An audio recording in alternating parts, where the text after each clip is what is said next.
오하이오주의 한 주택가에서 아동보호 직원을 사칭하고 집 앞에서 놀고 있던 4살 아이에게 접근한 여성이 납치 혐의로 체포 기소됐습니다. 샌디에이고의 한 공원에서 조깅을 하던 60대 아시안 여성을 흉기로 찔러 살해한 용의자가 경찰에 체포됐습니다. 이웃집에서 음란 행위를 한다고 신고한 남성이 며칠 후 이들 일가족 4명을 살해했습니다. 코로나 비상사태 종료 이후 렌트비를 내지 않은 세입자들의 퇴거 조치가 이뤄지고 있는 가운데 세입자와 집주인 간의 각종 분쟁이 확산되고 있습니다. 태평양을 단 1시간여 만에 가로지를 수 있는 극초음속 비행기가 국방부 지원하에 내년 시험 비행을 목표로 개발되고 있습니다.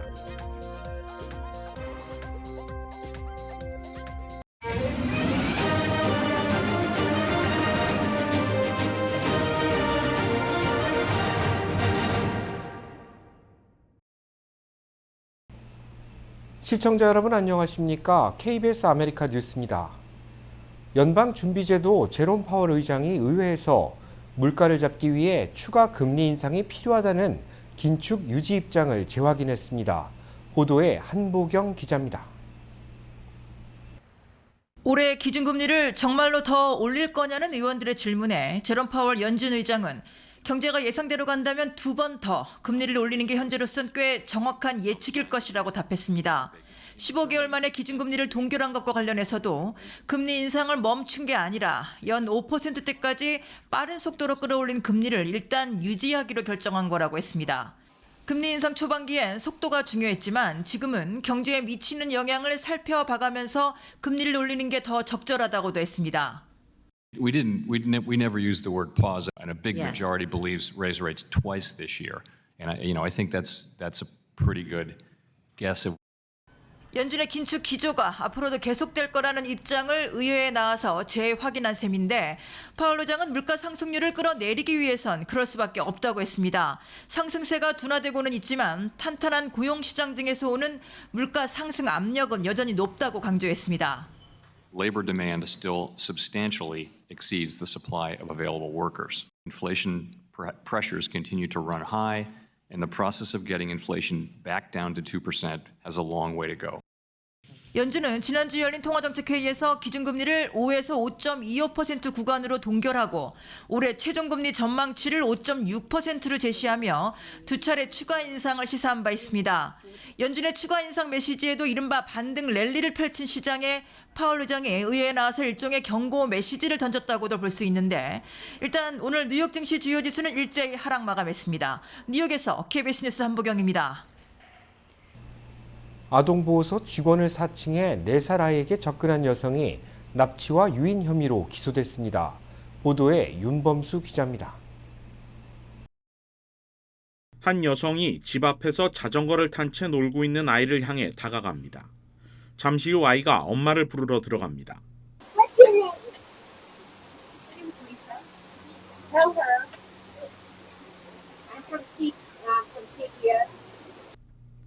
여성은 아이가 길거리에 방치돼 있었다면서 아이가 안전한 환경인지 확인해야 한다며 집 안에까지 들어섰습니다.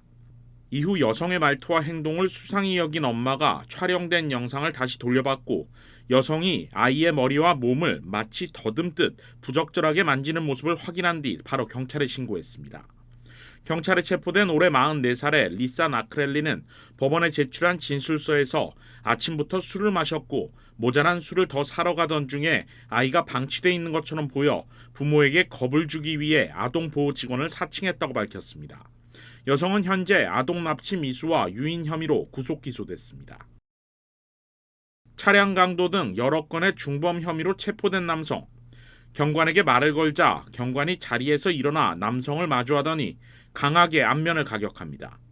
휘청이는 남성을 무릎으로 가격하더니 들어서 바닥에 맺힙니다. Once on the ground, the officer delivers additional punches to the prisoner and slams his head into the ground. 14년 차의 베테랑 경관 매튜 로드리게스는 사건 발생 일주일 만인 어제 폭행과 직무태만 등의 혐의로 기소됐습니다. 로드리게스의 직무는 정지됐고 경찰국은 현재 해고 여부를 검토하고 있습니다. KBS 뉴스 윤범수입니다. 공원에서 조깅을 하던 60대 아시안 여성을 흉기로 찔러 숨지게 한 용의자가 경찰에 체포됐습니다. 샌디에고 경찰국은 지난 19일 오전 8시 30분쯤 흉기 피습 신고를 받고 공원으로 출동했다고 밝혔습니다. 20대 남성 용의자가 조깅을 하던 60대 여성에게 다가가 흉기로 수차례 찌른 것인데 경찰이 현장에 도착했을 당시 피해자는 이미 숨을 거둔 상태였습니다. 경찰은 이번 사건의 용의자로 올해 23살의 하말라 파타팔라이를 검거했습니다. 살인 혐의로 기소된 용의자는 샌디에고 센트럴 교도소에 수감됐습니다. 경찰은 특정 인종을 노린 증오범죄 가능성을 열어두고 용의자의 범행 동기를 수사하고 있습니다. 자판기 속에 숨겨둔 다량의 마약과 무기가 경찰견에 의해 발견됐습니다. LA 경찰국은 올해 2살을 맞은 경찰견 보스코가 어제 음료 자판기에 숨겨진 마약과 소총 여러 정을 발견했다고 발표했습니다. 경찰은 이번에 발견된 마약은 헤로인 15파운드와 펜타닐 2.2파운드로 50만 명을 죽음에 이르게 할 수 있는 양이라고 전했습니다. 자판기 안에서는 소총과 권총, 다량의 현금 뭉치도 발견됐습니다. 마약 판매 등 범죄 행위에 사용되어진 것으로 보입니다. 한편 LA 경찰국은 해당 자판기가 놓여있던 장소에 대해서는 말을 아꼈는데 일반 자판기 파손 범죄를 예방하고 추가 수사를 위해 보안을 지키려는 의도로 풀이됩니다. 이웃집에서 음란 행위를 한다고 신고한 남성이 며칠 뒤 이웃집 가족 4명을 살해했습니다. 보도에 박시몬 기자입니다. 아이다호의 켈로그에 거주하는 남성이 이웃집에 침입해 4명을 살해한 혐의로 체포됐습니다. 체포된 남성은 31세 메졸존 케일러로 밝혀졌으며 케일러에게 희생된 4명은 이웃집 일가족으로 알려졌습니다. 용의자 케일러의 부인은 이웃집 가족이 유리창을 열어놓고 미성년자인 케일러 부부의 딸이 보는 앞에서 음란 행위를 일삼아왔다고 진술했습니다. 특히 이들을 살해하기 5일 전에는 희생자 가족 중 한 명인 18세의 데빈 스미스가 나체 상태로 문을 열고 미성년자인 자신의 딸이 보이는 곳에서 음란 행위를 해 결국 이들 가족을 신고했다고 덧붙였습니다. 결국 이들 두 가족 사이에는 분쟁이 일어났고 이에 화가 난 케일러는 이들 일가족에게 돌이킬 수 없는 행동을 했습니다. 희생된 가족은 모두 머리에 총을 맞은 채 사망했습니다. 용의자 케일러에게는 1급 살인 혐의가 적용될 경우 사형에 처해질 수 있습니다. 케일러는 현재 탄원서를 제출하지 않은 채 재판을 기다리고 있습니다. 트럭 한 대가 후진으로 총포상문을 부숩니다. 미리 준비하고 있던 2명의 절도범과 트럭을 운전한 또 다른 남성이 차에서 내려 가세합니다. 잠시 후 절도범들은 총포상에 들어가 진열장을 깨고 총기들을 훔쳐 달아납니다. 최대한 많은 총기를 훔치려고 시도하는 모습이 보입니다. 2명은 왔던 곳으로, 또 다른 한 명은 타고 왔던 트럭에 올라타고 달아납니다. 지난 주말 미주리의 한 총포상에서 일어난 일입니다. 절도범들이 타고 왔던 트럭 역시 훔친 트럭으로 드러났으며 이들이 총기를 훔친 시간은 8분이 채 되지 않았습니다. 하룻밤 사이에 수십 개의 총기류를 도난당한 업주는 이들을 찾는데 $5,000의 포상금을 걸었습니다. 신고를 접수한 경찰은 해당 업소가 연방 허가를 받은 업소로 절도범들이 체포되면 연방 총기 혐의를 피할 수 없을 것이라고 전했습니다. KBS 뉴스 박시몬입니다. 노예 해방의 날인 준틴스 연휴, LA의 한 맥도날드 매장에서 약탈 사건이 벌어졌습니다. LA 경찰국은 지난 19일 오후 8시쯤 4200블락 크랜셔 블루버드 선상에 있는 맥도날드 매장에서 총격이 발생했다고 밝혔습니다. 수십 명의 인파가 모여 직원들을 위협했고 이내 매장은 아수라장으로 변했습니다. 매장에 난입한 시민들은 업소에 비치된 용품은 물론 음식들을 집어 던지기 시작했고 계산대를 털어 달아났습니다. 경찰은 이번 범죄에 다수의 미성년자들이 연루된 것으로 보고 있으며 폐쇄회로 카메라에 저장된 정보를 바탕으로 수사를 확대하고 있습니다. 유명 항공사 직원들이 승객들의 위탁 수화물에서 마리화나를 빼돌려 판매한 혐의로 체포됐습니다. 샌프란시스코 검찰은 유나이티드 항공 수화물 담당 직원 2명을 이 같은 혐의로 기소했다고 밝혔습니다. 법무부에 따르면 샌프란시스코 국제공항에서 근무하던 이들은 지난 수년간 고객들의 위탁 수화물을 뒤져 마리화나를 빼돌렸으며 일주일에 최소 $10,000 이상을 벌어들였습니다. 검찰은 이들이 지난 2020년부터 계획적으로 범죄를 공모했으며 일주일에 2번씩 위탁 수화물에서 마리화나를 훔쳐 빼돌린 대가로 $2,000를 챙겼다고 전했습니다. 기소된 용의자들은 조엘 라몬던과 에드리안 웨브로 알려졌는데 검찰은 던이 범행을 전두지휘해온 것으로 보고 있습니다.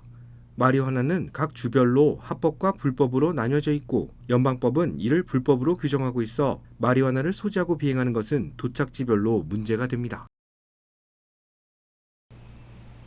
공중보건 비상사태 종료로 집주인과 임대료를 미납한 세입자들 간의 갈등이 심화되고 있습니다.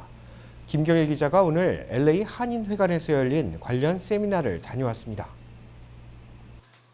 LA시 주택국 한인 직원이 한국어로 진행한 오늘 세미나는 집주인과 세입자 그룹으로 각각 나눠져 진행됐습니다. 렌트 컨트롤 적용 대상 아파트 인상폭은 1년에 최대 3%, 이후 지어진 아파트는 최대 10%로 제한됩니다. 이에 세입자들은 법적으로는 문제가 없지만 집주인이 9.9%로 매년 인상하고 있어 살 수가 없다고 호소했습니다. 집세를 안 내니까 걱정이고 인컴이 같이 올라가줘야 되는데 인컴이 안 올라가니까 힘들죠. 세입자의 경우 올해 3월 27일부터 12개월 이내 10% 렌트비 인상을 통보받고 감당할 수 없을 경우 이사 비용을 지불받을 수 있습니다. 전에는 렌트 컨트롤 아닌 유닛들은 안 줘도 됐으니까 이제 코로나 이후에 렌트 컨트롤 아닌 유닛도 이사 비용을 줘야 되니까 훨씬 더 많이 늘어졌죠. 그 전에 많이 프로텍션 없는 분들이 이제 프로텍션을 받으실 수 있죠. 건물주들은 LA시의 세입자 보호 정책이 건물주에게 너무 불리하다고 하소연했습니다. 집주인들은 올해 2월 1일부터 LA시 비상사태 종료로 렌트비를 내지 않은 세입자를 퇴거 조치할 수 있다고는 하지만 일부 세입자들이 법을 악용하고 있어 이사 비용까지 청구하고 있다고 호소했습니다. 54,600 얼마라 그랬거든 매니지먼트 회사에서. 그러니까 지금 3개월이니까 또 뭐 그렇죠. 그냥 그거는 받지 말라. 그리고 또 렌트 뭐 $3.1 이사 비용 뭐 $8,000 다 오케이 하는 게 더 낫대. 변호사 비용 나가는 것보다 골치 아프니까. 하나부터 열까지 다 세입자 편에만 있는 것 같고 이거는 뭐 어느들은 아주 힘쓸 데가 없는 것 같아요. 누가 보호해 주는 데 없고 도와주는 데 없고 답답하죠. LA 한인회는 LA시와 LA 카운티, 캘리포니아 주 정부의 세입자 보호 정책이 달라 세입자와 건물주가 혼란을 겪고 있고 여기에 법이 계속 변경되고 있어 관련 정보를 알리는 세미나를 계속 이어가겠다고 밝혔습니다. KBS 뉴스 김경일입니다. 태평양을 1시간여 만에 가로지를 수 있는 극초음속 항공기 개발이 추진되고 있습니다. KBTV 김은지 기자가 보도합니다. 호주 기업 하이퍼소닉스 론치 시스템스가 개발하고 있는 극초음속 비행기 다트-AE는 9.8피트 길이와 660파운드 무게의 사람이 타지 않는 무인기로 가장 큰 특징은 마하 7, 즉 시속 8,560km로 가속할 수 있는 속도입니다. 다트-AE가 최대 속력을 내면 LA에서 인천까지 1시간 10분 만에 주파가 가능합니다. 개발에 성공하면 다트-AE는 로켓을 제외하고 지구상에서 가장 빠른 속도의 비행 물체가 됩니다.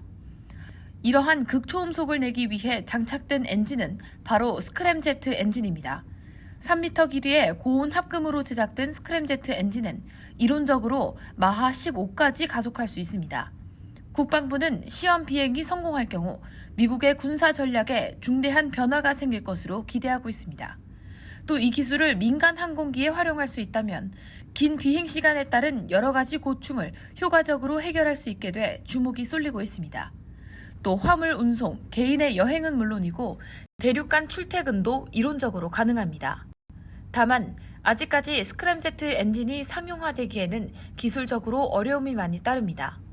이 엔진은 마하 4의 속도에 다다를 때 시동이 걸리기 때문에 별도로 보조 엔진을 달아야 하고 극초음속 속도로 인해 유발된 1,500도 이상의 온도를 비행기 기체가 견뎌야 하기 때문입니다. 한편 뉴욕에서 인천까지 단 7시간 20분 만에 갈 수 있을 것으로 기대되는 초음속 비행기 X-59 퀘스트는 지난해 말부터 미국 곳곳에서 시험 운행에 들어갔습니다. 이 여객기는 미 항공우주국 나사가 제작 중이며 늦어도 10년 이내에 상용화될 것으로 예상되고 있습니다. 이 비행기의 가장 큰 특징은 초음속 비행기가 비행 시 발생하는 폭발음, 즉 소닉 붐 현상을 최소화했다는 점입니다. 나사는 올해부터 지상과 가까운 고도에서 시험 비행을 진행한 뒤 주민들의 반응을 토대로 당국과 초음속 비행 금지 규정 개정에 관해 논의할 예정입니다. KBTV 뉴스 김은지입니다. 농무부가 동물에서 추출한 세포를 배양한 세포 배양육의 판매를 승인했습니다. 연방농무부는 오늘 동물의 살생이 필요 없는 육가공 제품의 판매를 최초 승인했다고 밝혔습니다. 이저스트와 업사이드 푸드사의 가금류가 농무부의 승인을 받았는데 이저스트는 이미 2020년 싱가포르에서 판매를 시작한 업체입니다. 동물의 세포를 배양한 세포 배양육은 식품업계에 큰 반향을 일으킬 것이라는 기대를 받고 있습니다. 동물의 살생 과정 없이 인간이 필요한 육류를 공급받을 수 있기 때문에 윤리적이라는 평가도 받고 있습니다. 연방거래위원회가 아마존에 소송을 제기했습니다. 고객들을 속여 유료 회원제 프로그램 가입을 유도했다는 것이 이유입니다. 연방거래위원회는 아마존 유료 회원제인 프라임 멤버 가입과 탈퇴 절차가 소비자들에게 불공정할 수 있다는 점을 문제로 삼았습니다. 프라임 회원이 아닌 경우 물건을 구매하는 것이 어렵고 프라임 회원을 탈퇴하는 것도 일부러 어렵게 설정해 둔 것은 소비자를 기만하는 행위라는 겁니다. 연방거래위원회는 아마존이 프라임 고객 가입 유도를 위해 일종의 눈속임 상술인 다크 패턴을 사용했다고 판단했고 이를 시정해야 한다고 주장했습니다. 연회비 139달러의 아마존 프라임 회원에 가입한 소비자는 전 세계에 2억 명 상당입니다. 판결 여부에 따라 아마존은 상당한 금액의 합의금을 지불해야 할 것으로 전망됩니다. 팬데믹 기간 진행된 온라인 수업에 대한 학업 성취도가 발표됐습니다. 성적은 기대 이하였습니다. 지난해 가을 실시된 전국 학업 성취도 평가에서 13세 학생들의 수학 평균 점수는 500점 만점에 271점, 읽기 평균 점수는 500점 만점에 256점으로 집계됐습니다. 수학 평균 점수는 지난 1999년 이후 33년, 읽기 평균 점수는 지난 2004년 이후 19년 만에 최저치를 나타낸 겁니다. 이 같은 학력 저하 현상은 인종이나 가구의 소득 정도, 지역에 관련 없이 전국적으로 동일하게 나타났습니다. 그러나 수학의 경우 저소득층 자녀들의 점수가 더 크게 떨어진 것으로 파악됐습니다. 전문가들은 학력 저하의 원인으로 팬데믹 사태를 꼽았습니다. 대면 수업이 중단되고 온라인 수업으로 전향된 지난 2020년 당시 초등학교 4학년에 재학 중인 학생들이 이번 평가 대상이었기 때문입니다. LA에서 한미동맹 70주년 기념 행사가 열렸습니다. 행사에서는 1953년 당시 한미 관계를 보여주는 문건들도 공개됐습니다. 이영현 기자입니다. 닉슨 재단과 미 국립문서기록 관리청이 공개한 서류는 모두 3가지입니다. 이 문서는 1953년 한국전 이후 이승만 전 대통령이 만든 한국의 재건 계획, 이른바 리플랜 원본입니다. 모두 13장으로 된 이 문서는 2억 5천만 달러의 미국 자본으로 KRFC, 즉 한국재건금융공사를 설립해 한국의 기업과 산업을 완전히 재편한다는 게 주요 내용입니다. This is all about how they were going to rehabilitate the economy and work with other countries in terms of reestablishing a small enterprise cottage industry in Korea. 1953년 닉슨 전 대통령이 부통령 자격으로 한국을 국빈 방문했을 당시 분단위로 짠 일정표와 공식 성명도 공개됐습니다. 한국에 방문하면서 한국 국민과 한국의 그 대통령한테 이제 내가 여기 왜 있고 이제 앞으로 우리가 어떻게 해야 될 건가. 닉슨 도서관 측은 이 자료가 원본으로 공개된 것은 이번이 처음이라고 밝혔습니다. And I don't believe that they've been published before in any sort of scholarly journals or academic books. I believe that it's been talked about but not really ever seen. 한미 관계의 과거와 현재 그리고 미래를 주제로 마련된 이번 행사에는 한국의 전통 성년례를 함께한 한미 청년 55명이 한국전 참전용사 6명에게 감사의 인사를 전했습니다. 한미 동맹 70년을 오늘의 우리 한미 청소년들이 앞으로 더 굳건하게 지켜나가자. 파이팅! 로스앤젤레스에서 KBS 뉴스 이영현입니다. 뉴욕시 소매업 일자리가 감소했습니다. 자동화 영향에 따른 것으로 풀이됩니다. KBTV 강정민 기자입니다. 뉴욕시 소매산업 일자리는 2020년 2월 이후 현재까지 37,800개 사라져 팬데믹 이전 소매업 일자리 중 11.1%가 감소했다고 싱크탱크 센터 포어 반퓨처 보고서에서 밝혔습니다. 전국적으로는 같은 기간 소매업 일자리가 0.7% 늘어 회복된 모습이지만 뉴욕시에선 사라진 소매업 일자리가 회복되지 않고 있는 것입니다. 보고서는 팬데믹을 겪으면서 뉴욕시의 많은 리테일 매장들이 자동화 기술을 도입한 것이 원인이라고 지적했습니다. CVS, 타겟, 유니클로, 홈디포 등 주요 소매업체가 자동화 기술을 도입하면서 뉴욕시 소매업 매장 직원은 팬데믹 이전 평균 11명에서 현재 10명으로 줄었습니다. 인플레이션이 심각해지면서 많은 매장들이 인건비를 아끼기 위해 직원 수를 줄였고 대신 자동화 기기를 도입한 것입니다. 드럭스토어 등을 방문했을 때에도 점원을 찾기가 확실히 어려워졌습니다. 또 온라인 쇼핑이 활성화하면서 오프라인 매장 수가 줄어든 것도 영향을 미쳤습니다. 팬데믹 초반보다 현재 뉴욕시 의류 및 액세서리 매장은 26.9% 급감했고 백화점 16.7%, 서점 및 음반 스포츠 매장 14.1% 등으로 일제히 감소했습니다. 지역별로는 맨해튼 소매업 일자리가 20.4% 감소해 감소폭이 가장 컸지만 퀸즈, 브루클린, 스태튼 아일랜드, 브롱스 등에서도 일자리가 줄었습니다. 보고서는 소매업 일자리는 이전 수준으로 회복되기 어려울 것이라며 결국 유색인종들의 일자리를 위협하게 될 것이라고 전망했습니다. 뉴욕시에서 소매업 종사자 중 70%는 흑인, 히스패닉, 아시안 등 유색인종입니다. 슈퍼마켓이나 옷가게, 백화점, 전자제품 매장 등 유색인종들이 다수 일하던 일자리가 사라지면서 실업률도 높아질 것으로 전망됩니다. KBTV 뉴스 강정민입니다.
KBS 아메리카 뉴스 마칩니다. 시청해주셔서 고맙습니다.